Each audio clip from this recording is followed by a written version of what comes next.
પાટણના ચંદ્રુમાણા ગામમાં ડીજે વગાડવા મુદ્દે થયેલા ઘર્ષણ બાદ 8 લોકો સામે એટ્રોસિટીનો ગુનો દાખલ કરવામાં આવ્યો છે. પોલીસે વધુ તપાસ હાથ ધરી છે.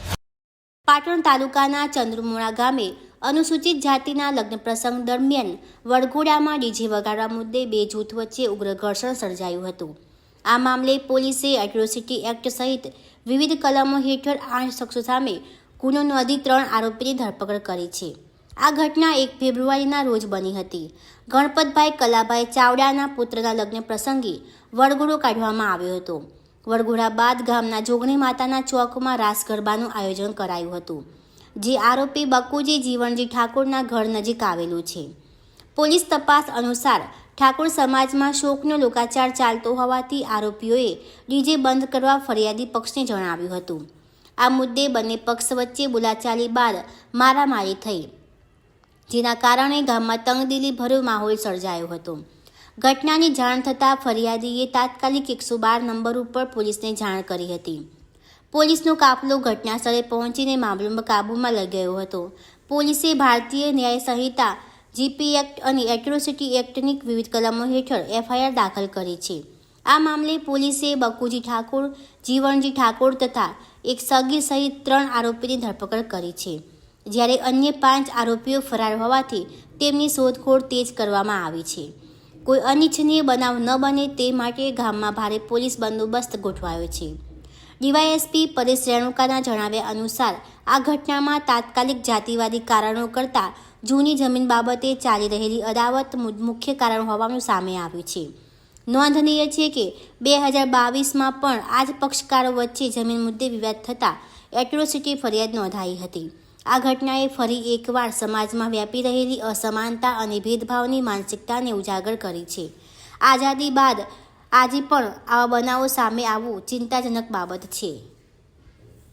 તાલુકા પોલીસ સ્ટેશન વિસ્તારના ચંદ્રુમાણા ગામે આ ગણપતભાઈ કલાભાઈ ચાવડાના છોકરાના મેરેજ હતા અને આ મેરેજના સંદર્ભે વરઘોડાનું એક પ્રોસેશન નીકળવામાં આવ્યું હતું અને આ પ્રોસેશન બાદ એક રાસ ગરબા યોજવામાં આવેલા હતા. આજે રાસ ગરબા યોજવામાં આવેલા તે જોગણીમાના ચોકમાં આખું પ્રોસેશન હતું અને આ જે જગ્યા છે એની નજીકમાં જ આ કામના જે આરોપીઓ છે બકુજી જીવણજી ઠાકોરનું ઘર આવેલું હતું. તપાસ દરમિયાન અમને એ પણ જાણવા મળ્યું હતું કે ભાઈ ઠાકોર સમાજમાં એક લોકાચારની અત્યારે ઘટના ચાલી રહી હતી, જેના સંદર્ભે આ કામના જે આરોપીઓ છે એમને ફરિયાદીને કીધેલું હતું કે ભાઈ આ લોકાચારની ઘટના ચાલી રહી છે, માટે તમે આ ડીજે વગેરે થોડું બંધ કરો. અને આ જ બાબતે થોડી પરિસ્થિતિ વણસી હતી અને બંને કુટુંબો સામે સામે આવી ગયા હતા. ત્યારબાદ ફરિયાદીએ 112ને કોલ કરતાં પોલીસ તાત્કાલિક ઘટના સ્થળ ઉપર પહોંચી ગઈ હતી અને પરિસ્થિતિ કંટ્રોલમાં લાવી હતી. ત્યારબાદ તાલુકા પોલીસ સ્ટેશનના પીઆઈ અને અમારી આખી ટીમ ત્યાં હાજર હતી અને ફરિયાદીની ફરિયાદના આધારે ટોટલ 8 એક્યુઝ આરોપીઓ વિરુદ્ધ જીપી એક્ટ, ભારતીય ન્યાય સંહિતા અને એટ્રોસિટી એક્ટની રિલેવન્ટ સેક્શન અંતર્ગત ઓફેન્સ રજીસ્ટર કરવામાં આવેલો છે. સ્થળ ઉપર 3 આરોપીઓ મળી આવતા એમને ડિટેન કરવામાં આવેલા છે અને બાકીના આરોપીની શોધખોળ ચાલુ છે. ચંદ્રુમાણા ગામમાં શું જ્ઞાતિવાદી ભેદભાવ છે? અમારી જે તપાસ દરમિયાન અમને જાણવા મળ્યું છે કે ભાઈ અહીંયા જાતિવાદી કંઈ બીજી કંઈ માથાકૂટ હતી નહીં. પ્રિવિયસલી આ જે ફરિયાદી છે એમને આરોપીઓ જોડે જમીનની જૂની અદાવત હતી અને જેના આધારે થોડું આ વખતે મનદુખ થતાં આ ઘટના આખી વણસી હતી. બાકી ગામમાં વરઘોડા સંદર્ભે અમે તપાસ કરતાં જાણવા મળ્યું હતું કે ગામમાં અગાઉ પણ શાંતિપૂર્ણ રીતે દલિત સમાજના વરઘોડા નીકળેલા છે. અગાઉ આ કામના ફરિયાદીએ આ કામના આરોપીઓ વિરુદ્ધ 2022માં એક જમીનના સંદર્ભે માથાકૂટ થતાં એટ્રોસિટીની એક ફરિયાદ નોંધાયેલી છે.